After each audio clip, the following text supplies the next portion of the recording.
ਅੱਜ ਤੋਂ 72 ਵਰ੍ਹੇ ਪਹਿਲੇ ਪੰਜਾਬ ਤਾਂ ਵੰਡਿਆ ਗਿਆ, ਪਰ ਪੰਜਾਬੀ ਅਤੇ ਪੰਜਾਬੀਅਤ ਨੂੰ ਕਦੀ ਵੀ ਨਹੀਂ ਵੰਡਿਆ ਜਾ ਸਕਿਆ।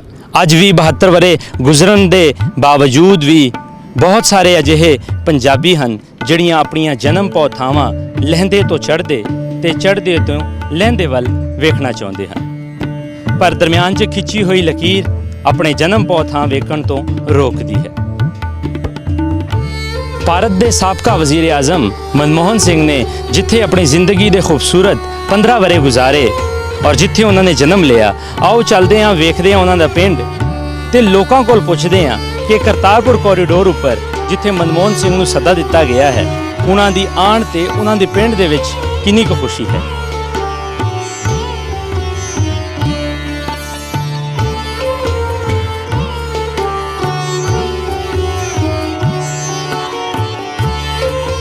ਦੁਨੀਆ ਦੀ ਸਭ ਤੋਂ ਵੱਡੀ ਜਮਹੂਰੀਅਤ ਭਾਰਤ ਦੇ 10 ਸਾਲ ਤੱਕ ਵਾਹਦ ਸਿੱਖ ਪ੍ਰਧਾਨ ਮੰਤਰੀ ਰਹਿਣ ਵਾਲੇ ਮਨਮੋਹਨ ਸਿੰਘ ਨੂੰ ਤਾਂ ਅੱਜ ਸਾਰੀ ਦੁਨੀਆ ਹੀ ਜਾਣਦੀ ਹੈ, ਪਰ ਬਹੁਤ ਹੀ ਘੱਟ ਲੋਕਾਂ ਨੂੰ ਇਸ ਗੱਲ ਦਾ ਇਲਮ ਹੋਵੇਗਾ ਕਿ ਮਨਮੋਹਨ ਸਿੰਘ ਦਾ ਇੱਕ ਖਾਸ ਰਿਸ਼ਤਾ ਪਾਕਿਸਤਾਨ ਦੇ ਪਿੰਡ ਗਾਹ ਨਾਲ ਹੈ, ਕਿਉਂਕਿ 26 ਸਤੰਬਰ 1932 ਨੂੰ ਮਨਮੋਹਨ ਸਿੰਘ ਜੀ ਨੇ ਗੁਰਮੁਖ ਸਿੰਘ ਜੀ ਦੇ ਘਰ ਅੰਮ੍ਰਿਤ ਕੌਰ ਜੀ ਦੀ ਕੁੱਖੋਂ ਇਸੇ ਹੀ ਪਿੰਡ ਗਾਹ ਜ਼ਿਲ੍ਹਾ ਚਕਵਾਲ ਮੌਜੂਦਾ ਪਾਕਿਸਤਾਨ ਵਿੱਚ ਆਪਣੀ ਅੱਖ ਖੋਲੀ।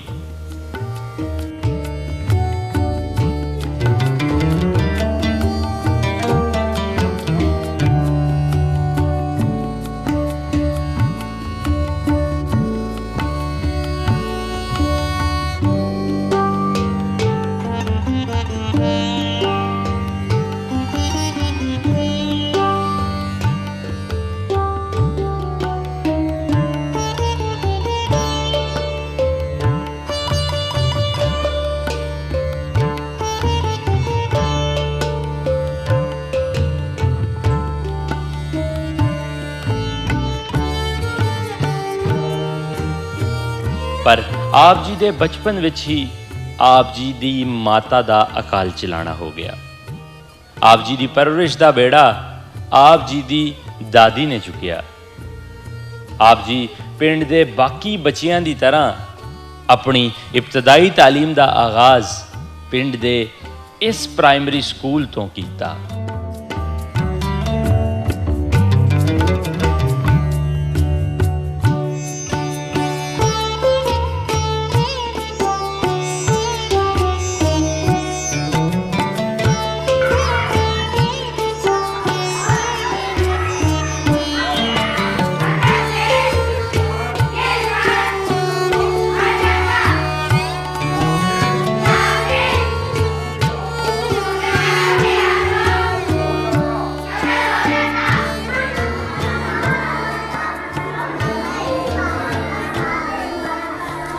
मेरा नाम गुलाम मुर्तज़ा है, मैं इस स्कूल में टीचर हूँ।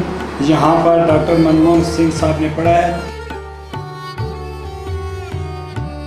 और आज हम सुन रहे हैं कि वो करतारपुर इफ्तिताह में आ रहे हैं, तो हमारी ख्वाहिश है, बल्कि हम तमाम गांव वालों की ख्वाहिश है कि वो यहाँ आएँ, अपने गांव में, अपने इस धरती पे हम उनको बहुत वेलकम करेंगे। हम चाहते हैं कि वो यहाँ आएँ। डॉक्टर मनमोहन सिंह साहब का रिकॉर्ड है, 187 नंबर सिलसिला नंबर है, 17/4/1937 स्कूल में दाखिल हुए। ये इनका नाम है मनमोहन सिंह और ये इनकी तारीख पैदाइश है 4/2/1932। ये इनके वालिद साहब का नाम है गुरमुख सिंह और ये इनकी ज़ात है कोली। वालिद साहब इनके जो पेशा था वो दुकानदारी है और ये जमात अव्वल में दाखिल हुए 17/4/1937 को और 31/3/1941 को चहारम से पास होकर स्कूल से खारिज हुए। ये इनके इंचार्ज थे अब्दुल करीम साहब, ये इनको दस्तखत थे। साढ़े को दाखिल खारिज के अलावा साढ़े को उन्होंने 3 जमातों के रिजल्ट हैं, बल्कि 4 जमातों के रिजल्ट हैं। ये जमात दोम का रिज़ल्ट है। इसमें डॉक्टर मनमोहन सिंह जो है वो 22 नंबर पे हैं, जी, ये 22 नंबर। 22 नंबर पे जी। हैं और इन्होंने 60 में से 39 नंबर हासिल किए। ये एक दूसरी क्लास में सन 1938 और 1939 में जो है उन्होंने मनमोहन सिंह ने 60 में से 39 नंबर हासिल किए। और ये इनका तीसरी जमात का रिज़ल्ट है। ये 1940 में जमात सोम का रिज़ल्ट है। जी। इसमें डॉक्टर मनमोहन सिंह साहब 18वें नंबर पे हैं, जी सिलसिलन जो क्लास में नंबर शुमार जी, है। जी। और इन्होंने 60 में से 55 नंबर हासिल 60 किए में हैं। से 55 नंबर हासिल किए। ठीक हो गया। ठीक है। और ये चारम जमात का ये 40 और 41 का रिज़ल्ट है जी। जमात चारम का। इसमें अच्छा, ਜਿਹੜੇ ਲੋਕ ਨੇ ਇਹਨਾਂ ਦੇ ਵਿੱਚ ਕੋਈ ਬਜ਼ੁਰਗ ਅਜਿਹੇ ਹਨ ਜਿਹੜੇ ਫਿਲਹਾਲ ਹयात ਹੋਣ? मेरे बुजुर्ग जो मेरे अपने जो बुजुर्ग हैं उनका नाम गुलाम मोहम्मद है। वो डॉक्टर मनमोहन सिंह के क्लास फेलो थे। ठीक है। और इसके मेरे बुजुर्गों के अलावा अब उनका कोई क्लास फेलो जो है वो जिंदा नहीं है, वो सब फोत हो चुके हैं। फेलो थे, उनका जिक्र है। ये दो में मेरे वालिद साहब जो है वो 13वें नंबर पे हैं। जी, गुलाम मोहम्मद खान साहब ये 13वें नंबर पे हैं। जी। और जमात सोम में जी। गुलाम मोहम्मद साहब 13वें नंबर पे हैं। जी, जी। ठीक है। और जमात चहारम में गुलाम मोहम्मद खान साहब 10वें नंबर पे हैं। 10वें नंबर पे हैं। मेरे जो बुज़ुर्ग हैं वो भी चाहते हैं कि डॉक्टर मनमोहन सिंह आएँ, अपनी गांव की विज़िट करें और हमारे साथ उनकी मुलाकात हो जाए।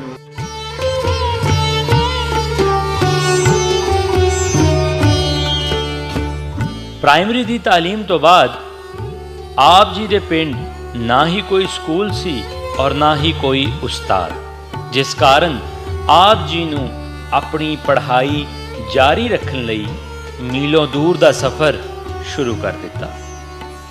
ਪਰ ਆਪ ਜੀ ਨੇ ਤਾਂ ਹਜੇ ਨੌਜਵਾਨੀ ਵਿੱਚ ਪੈਰ ਧਰਿਆ ਹੀ ਸੀ ਕਿ ਕੁੱਖ ਦੀ ਮਾਂ ਤੋਂ ਬਾਅਦ ਧਰਤੀ ਮਾਂ ਦਾ ਵੀ ਵਿਛੋੜਾ ਪੈ ਗਿਆ ਤੇ ਤੁਹਾਨੂੰ ਆਪਣਾ ਪਿੰਡ ਛੱਡ ਕੇ ਚੜ੍ਹਦੇ ਪੰਜਾਬ ਜਾਣਾ ਪਿਆ।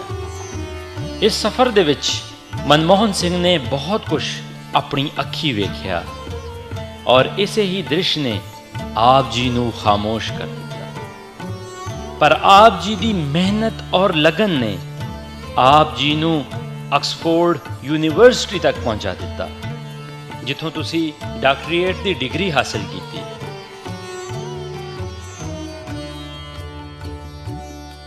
ਡਾਕਟਰ ਮਨਮੋਹਨ ਸਿੰਘ ਦੀ ਜ਼ਿੰਦਗੀ ਇਮਾਨਦਾਰੀ, ਜਦੋਜਹਿਦ, ਕੋਸ਼ਿਸ਼ ਤੇ ਮਿਹਨਤ ਦੀ ਕਹਾਣੀ ਹੈ। ਵਿਦੇਸ਼ ਦੇ ਵਿੱਚ ਆ ਕੇ ਤੁਸੀਂ ਤਾਲੀਮ ਦੇ ਨਾਲ ਜੁੜੇ ਰਹੇ, ਫਿਰ ਤੁਸੀਂ ਸਰਕਾਰੀ ਮੁਲਾਜ਼ਮਤ ਸ਼ੁਰੂ ਕਰ ਦਿੱਤੀ। 1991 ਤੋਂ 1996 ਤੱਕ ਤੁਸੀਂ ਭਾਰਤ ਦੇ ਵਜ਼ੀਰ ਖਜ਼ਾਨਾ ਵੀ ਰਹੇ। ਇਹੀ ਉਹ ਵਕਤ ਸੀ ਜਦੋਂ ਭਾਰਤ ਦੀ ਮਾਸ਼ੀ ਸੂਰਤ-ਹਾਲ ਬਹੁਤ ਬਿਹਤਰ ਹੋਈ। ਇਹ ਉਹ ਵੇਲਾ ਸੀ ਜਦੋਂ ਤੁਸੀਂ ਬੋਰਡ ਆਫ ਇਕਨੋਮਿਕ ਰਿਫਾਰਮ ਦੀ ਬੁਨਿਆਦ ਵੀ ਰੱਖੀ। ਲਗਾਤਾਰ 4 ਦਿਹਾਈਆਂ ਦੀ ਮਿਹਨਤ ਤੋਂ ਬਾਅਦ ਸਨ 2004 ਵਿੱਚ ਡਾਕਟਰ ਮਨਮੋਹਨ ਸਿੰਘ ਦੁਨੀਆ ਦੀ ਸਭ ਤੋਂ ਵੱਡੀ ਜਮਹੂਰੀ ਤਾਕਤ, ਭਾਰਤ ਦੇ ਪਹਿਲੇ ਪੰਜਾਬੀ ਅਤੇ ਸਿੱਖ ਵਜ਼ੀਰ ਆਜ਼ਮ ਬਣੇ। ਆਪ ਜੀ ਆਪਣੀ ਜ਼ਿੰਦਗੀ ਵਿੱਚ ਕਦੀ ਵੀ ਆਪਣੀ ਜਨਮ ਪੌ ਥਾਂ ਤੇ ਨਹੀਂ ਆ ਸਕੇ, ਲੇਕਿਨ ਆਪਣੀ ਜਨਮ ਪੌ ਥਾਂ ਨਾਲ ਮੁਹੱਬਤ ਦਾ ਅੰਦਾਜ਼ਾ ਇਸ ਗੱਲ ਤੋਂ ਲਗਾਇਆ ਜਾ ਸਕਦਾ ਹੈ ਕਿ ਜਦੋਂ ਤੁਸੀਂ ਭਾਰਤ ਦੇ ਵਜ਼ੀਰ ਆਜ਼ਮ ਬਣੇ ਤਾਂ ਆਪ ਜੀ ਦੇ ਵਜ਼ੀਰ ਆਜ਼ਮ ਬਣਨ ਤੋਂ ਬਾਅਦ ਹੀ ਆਪ ਜੀ ਦੇ ਪਿੰਡ ਵਿੱਚ ਬਿਜਲੀ, ਪਾਣੀ, ਸਕੂਲ ਅਤੇ ਬਹੁਤ ਸਾਰੀ ਅਜਿਹੀਆਂ ਸਹੂਲੀਅਤ ਆਪ ਜੀ ਨੇ ਆਪਣੇ ਪਿੰਡ ਵਾਸੀਆਂ ਵਾਸਤੇ ਮੁਹੱਈਆ ਕੀਤੀਆਂ। ਕਮਾਲ ਦੀ ਗੱਲ ਤਾਂ ਇਹ ਹੈ ਕਿ ਇਸ ਪਿੰਡ ਦਾ ਹਰ ਇੱਕ ਬੱਚਾ ਡਾਕਟਰ ਮਨਮੋਹਨ ਸਿੰਘ ਨੂੰ ਜਾਣਦਾ ਹੈ। गांव में डॉक्टर मनमोहन सिंह की वजह से बहुत से पहले काम हुए हैं। जब वो उधर वज़ीर आज़म थे तो हमारे गांव में हमारे जो प्राइमरी स्कूल हैं ये प्राइमरी से 10वीं जमात तक पहुंच गए हैं। ये डॉक्टर मनमोहन सिंह की वजह से हुए। दोनों स्कूल बच्चियों का भी और बच्चों का भी हाई हुआ है। और यहाँ हमारे तो गाँव तक बलकसर से डबल रोड आ रही है, ये भी डॉक्टर मनमोहन सिंह की वजह से हुआ है। और BHU की इमारत बनी है, वेटनरी डिस्पेंसरी बनी है। हम चाहते हैं कि डॉक्टर मनमोहन सिंह जब भी पाकिस्तान आए अपने गांव का विज़िट करें, हम उनको बहुत मोस्ट वेलकम करेंगे। ਇਹ ਸਰ ਜਿਹੜੀ ਜਗ੍ਹਾ ਨਾ, ਹਾਂਜੀ, ਇਸ ਤੋਂ ਪਰੇ ਸਾਰੀ ਉਹਨਾਂ ਦੀ ਰਿਸ਼ਤੇਦਾਰ ਫੈਮਿਲੀ ਹੈ। ਠੀਕ ਹੈ। ਇਸ ਤੋਂ ਅਸੀਂ ਮੁਸਲਮਾਨ ਇਹ ਆਬਾਦੀ ਚ ਅਸੀਂ ਰਹਿੰਦੇ ਉਸ, ਇਸ ਤੋਂ ਪਰੇ ਉਹ ਰਹਿੰਦੇ ਹੁਣੀ ਜਾ ਮੈਂਡ ਕੋ ਦਾਤ ਕੇ ਘਰ ਉਸ ਜਗ੍ਹਾ ਤੇ। ਠੀਕ ਹੈ। ਤੇ ਕੁਝ ਜਿਹੜੀ ਹੈ ਪਟਵਾਰਖਾਨਾ ਸਾਡੇ ਕੋਲ ਲਾਈਨ ਜੀ ਮੌਜੂਦ ਹੈ, ਉਹ ਤਾਂ ਹਿੰਦੀ ਲਿਖਿਆ ਹੋ ਸੀ। ਹਾਂਜੀ ਹਾਂਜੀ, ਗੁਰਮੁਖੀ ਲਿਖੀ ਹੋਈ ਹਾਂ ਗੁਰਮੁਖੀ ਲਿਖਿਆ। ਬਾਕੀ ਇਹ ਖੂਹ ਜਿਹੜੇ ਨਾ ਇਹ ਉਦੋਂ ਪਾਣੀ ਆਪਣਾ ਭਰਦੇ ਇਹ ਸਾਈਡ ਤੋਂ, ਬਾਕੀ ਇਸ ਜਾਈ ਉਹਨਾਂ ਦੀਆਂ ਚਾਣੀਆਂ ਹੀ ਆ ਜਿਸ ਜਗ੍ਹਾ ਤੋਂ ਆਪਣੇ ਕਰਦੇ ਇਹ ਸਾਹਮਣੇ ਜਾਵੇ ਇਹ ਜਿਹੜੀ ਹੈ, ਠੀਕ ਹੈ। ਫਿਰ ਇਹ ਮਨਮੋਹਨ ਸਾਹਿਬ ਸਾਨੂੰ ਗ੍ਰਾਂਟ ਦਿੱਤੀ ਹੈ, ਜਿਹੜੇ ਅਸਾਂ ਬੰਨੀ ਉਹਨਾਂ ਦੇ ਪਤਨ ਜਿਹੜੇ ਨੇ ਨਾ ਬਾਹਰੋਂ ਨਾ ਮਜ਼ਬੂਤ ਕੀਤਾ, ਠੀਕ ਹੈ। ਬਾਹਰੋਂ ਇਹ ਸਾਰਾ ਬਾਕੀ ਇਹ ਸੋਲਰ ਸਿਸਟਮ ਦਿੱਤਾ ਨੇ, ਠੀਕ ਹੈ। ਲੋਕਾਂ ਦੇ ਘਰਾਂ ਦੇ ਛੱਤਾਂ ਇਹ ਘਰਾਂ ਦੇ ਇਧਰ ਇਹ ਗਲੀਆਂ ਦੇ ਵਿੱਚ ਲੱਗੇ ਹੋਏ ਨੇ। ਬਾਕੀ ਜਿਨ੍ਹਾਂ ਘਰਾਂ ਦੇ ਵਿੱਚ ਬਿਜਲੀ ਨਹੀਂ ਨਾ, ਜਿੱਥੇ ਬੱਚੇ ਪੜ੍ਹ ਨਹੀਂ ਸਕਦੇ, ਡੋਗ ਡਲਾ ਜਿੱਥੇ ਬਿਜਲੀ ਨਹੀਂ ਹੈ ਪੜ ਸਕਦੀ, ਇਹ ਉਹਨਾਂ ਦੀ ਮਿਹਰਬਾਨੀ ਹੈ ਕਿ ਸਾਨੂੰ ਇਹਨਾਂ ਦਿੱਤੇ ਨੇ ਬੱਚੇ ਰਾਤੀ ਚੜ੍ਹਨੇ ਤੇ ਪੜ੍ਹਦੇ, ਠੀਕ। ਇਹ ਮਨਮੋਹਨ ਸਿੰਘ ਸਾਹਿਬ ਵੱਲੋਂ ਗਿਫਟ ਕੀਤੇ ਗਏ ਸੀ ਤਾਂ ਗਿਫਟ ਇਹ ਉਹਨਾਂ ਤਕਰੀਬਨ ਆਪਣੀ ਉੱਥੋਂ ਇੰਡੀਆ ਚੋਂ ਬੰਦੇ ਭੇਜੇ। ਆਸਮ ਸਾਹਿਬ ਆਏ, ਉਹ ਇੱਥੇ ਸਾਡੇ ਕੋਲ 15-20 ਦਿਨ ਰਹੇ ਨੇ। ਸੋਲਰ ਸਿਸਟਮ ਮਸਜਿਦ ਤੇ ਸਾਰਾ ਲਾ ਕੇ ਦੇ ਕੇ ਗਏ, ਜਿੰਨਾ ਸੋਲਰ ਸਿਸਟਮ ਲਗੇ ਵਾ ਇਹ ਸਭ ਇੰਡੀਆ ਚੋਂ ਆਇਆ, ਠੀਕ ਹੈ। ਡਬਲ ਰੋਡ ਜਿਹੜਾ ਹੈ ਇਹ ਰੋਡ ਵੀ ਸਾਰਾ ਮਨਮੋਹਨ ਸਿੰਘ ਨੇ ਬਣਾ ਕੇ ਦਿੱਤਾ। ਇਹ ਬਲਕਸਰ ਤੋਂ ਜਿਹੜਾ ਨਾ ਇਹ ਤਕਰੀਬਨ ਉਹਨਾਂ ਦੇ ਖਾਤੇ ਚੋਂ ਬਣਿਆ ਸੀ। ਸਾਨੂੰ ਇਥੋਂ ਪੰਜਾਬ ਦੇ ਜਿਹੜਾ ਪੈਸੇ ਹੈ ਨਾ ਸਾਡੇ ਤਾਂ ਨਹੀਂ ਲੱਗਾ, ਠੀਕ ਹੈ। ਉਹ ਨਾ ਆਪਣਾ ਇੱਕ ਗ੍ਰਾਂ ਦੇ ਵਾਸਤੇ ਮਾਡਲ ਵਿਲੇਜ ਇਸ ਨੂੰ ਕੀਤਾ ਗਿਆ ਸੀ, ਠੀਕ ਹੈ।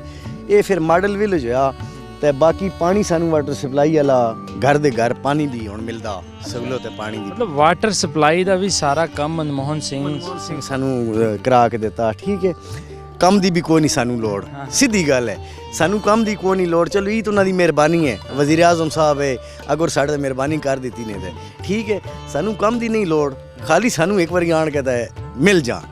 ਇਹ ਜਿਹੜਾ ਘਰ ਹੈ ਨਾ ਇਹ ਬਖਤਬਾਨਾ ਦਾ ਜਿਹੜੀ ਉਹਨਾਂ ਨਾਲ ਪੜ੍ਹਦੀ ਰਹੀ, ਇਹ ਜਿਹੜਾ ਘਰ ਹੈ ਇਹ ਤੀਸਰੀ ਜਮਾਤ ਜੋ ਇਹ ਮਨਮੋਹਨ ਸਾਹਿਬ ਨਾਲ ਪੜਿਆ, ਇਹ ਉਹਨਾਂ ਦਾ ਘਰ ਹੈ, ਠੀਕ ਹੈ। ਸਾਡੀ ਸਾਖ ਨਾਲ ਮੇਰੀ ਫੂਫੀ ਲੱਗਦੀ ਸੀ, ਠੀਕ ਹੈ।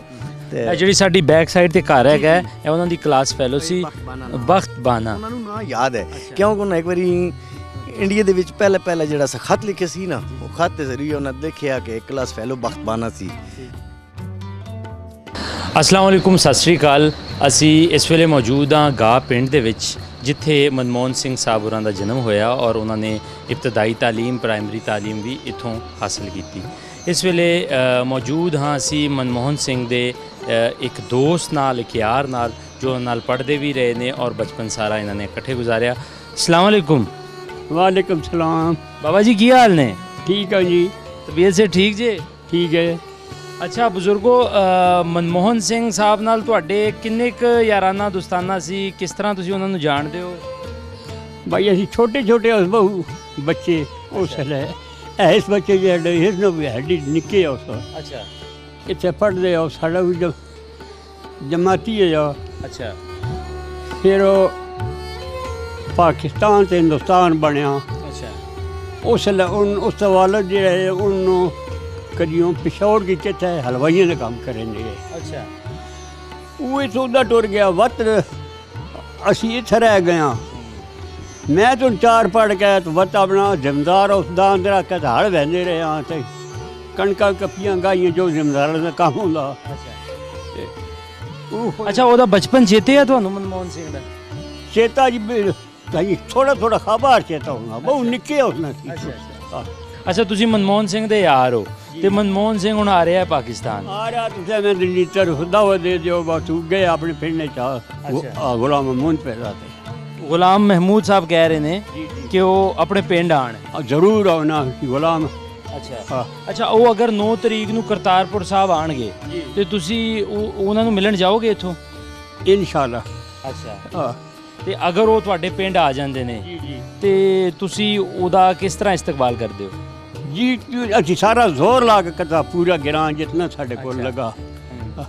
ਅੱਛਾ, ਮਨਮੋਹਨ ਸਿੰਘ ਬਾਰੇ ਕੋਈ ਇਸ ਤਰ੍ਹਾਂ ਦੀ ਗੱਲ ਸਾਨੂੰ ਦੱਸੋ, ਕੋਈ ਉਹਨਾਂ ਦੀ ਬਚਪਨ ਦੀ ਗੱਲ ਜਾਂ ਕੋਈ ਹੋਰ ਗੱਲ ਜਿਹੜੀ ਤੁਹਾਡੇ ਚੇਤੇ ਹੋਵੇ। यार चेते जुड़ नहीं ना उस मेरे ख्याल असी 85 साल ਦੀ ਉਮਰ ਗੇੜਾ ਵਿੱਚ। ਤੇ ਅੱਛਾ, ਮਨਮੋਹਨ ਸਿੰਘ ਤੁਹਾਡੇ ਨਾਲ ਪੜ੍ਹਦਾ ਸੀ? ਜੀ 4 ਜਮਾਤਾਂ ਹੀ ਆ ਤੇ ਸਾਡੇ ਨਾਲ ਸਾਡਾ ਉਸਤਾਦ ਆ ਫਜ਼ਲ ਕਰੀਮ, ਚੌਥੀ ਜਮਾਤ ਉਹ ਪੜ੍ਹਾਉਂਦਾ ਆ ਤੇ ਤੀਜੀ ਤੇ ਇੱਕ ਦੌਲਤਰਾਮ ਆ ਹਿੰਦੂ ਉਹ ਪੜ੍ਹਾਉਂਦਾ ਪਹਿਲੀ ਦੂਜੀ। ਅੱਛਾ, इन 4 जमातें ही उसले साढ़े गिरां मैं 4 पढ़ के ये जिम्मेदारी अपने गंगल च पै गया। वो इत्थों टुर गया वत कोई पता नहीं लगा। हुण जिसलै वजीर आज़म बनया ना ਇੰਟਰਵਿਊ ਦਿੱਤਾ ਤਾਂ ਪਤਾ ਲੱਗਾ ਬਾਬਾ ਮਨਮੋਹਨ ਸਿੰਘ ਸਾਡੇ ਜਮਾਤੀ ਹੋਊਗਾ ਜੀ ਆਈਏ। ਅੱਛਾ ਲਓ ਜੀ ਬਜ਼ੁਰਗਾਂ ਨਾਲ ਗੱਲਬਾਤ ਕੀਤੀ। ਬਜ਼ੁਰਗ ਵੀ ਉਮਰ ਦੇ ਐਸੇ ਹਿੱਸੇ ਦੇ ਵਿੱਚ ਨੇ, ਰੱਬ ਸੋਹਣਾ ਇਹਨਾਂ ਦੀ ਹਯਾਤੀ ਕਰੇ, ਲੇਕਿਨ ਇਸ ਉਮਰ ਦੇ ਵਿੱਚ ਔਰ ਇਸ ਮੌਕੇ ਦੇ ਉੱਪਰ ਇਹਨਾਂ ਦਾ ਮਨਮੋਹਨ ਸਿੰਘ ਨਾਲ ਮਿਲਣਾ ਬਹੁਤ ਹੀ ਜ਼ਰੂਰੀ ਹੈ। ਸੋ ਅਸੀਂ ਵੀ ਕੋਸ਼ਿਸ਼ ਕਰਾਂਗੇ ਕਿ ਇਹਨਾਂ ਨੂੰ ਚੂੰਕਿ ਚੱਲ ਵੀ ਨਹੀਂ ਸਕਦੇ, ਲੇਕਿਨ ਫਿਰ ਵੀ ਅਸੀਂ ਕੋਸ਼ਿਸ਼ ਕਰਾਂਗੇ ਕਿ ਇਹਨਾਂ ਨੂੰ ਕਰਤਾਰਪੁਰ ਸਾਹਿਬ ਤੱਕ ਪਹੁੰਚਾਈਏ ਜਾਂ ਮਨਮੋਹਨ ਸਿੰਘ ਸਾਹਿਬ ਇਹਨਾਂ ਦੇ ਪਿੰਡ ਆਉਣ। ਅਸੀਂ ਪਿੰਡ ਦੇ ਬਹੁਤ ਸਾਰੇ ਲੋਕਾਂ ਨਾਲ ਗੱਲਬਾਤ ਕੀਤੀ, ਸਾਰੇ ਹੀ ਬਹੁਤ ਖੁਸ਼ ਨੇ, ਨਾ ਸਿਰਫ ਕਰਤਾਰਪੁਰ ਸਾਹਿਬ ਦੀ ਰਾਹਦਾਰੀ ਉੱਪਰ, ਬਲਕਿ ਉਹ ਚਾਹੁੰਦੇ ਨੇ ਕਿ ਮਨਮੋਹਨ ਸਿੰਘ ਸਾਹਿਬ ਆਪਣੇ ਪਿੰਡ ਵੀ ਆਉਣ, ਸਾਡੇ ਨਾਲ ਵੀ ਮਿਲਣ ਔਰ ਆਪਣਾ ਪਿੰਡ ਵੀ ਵੇਖਣ।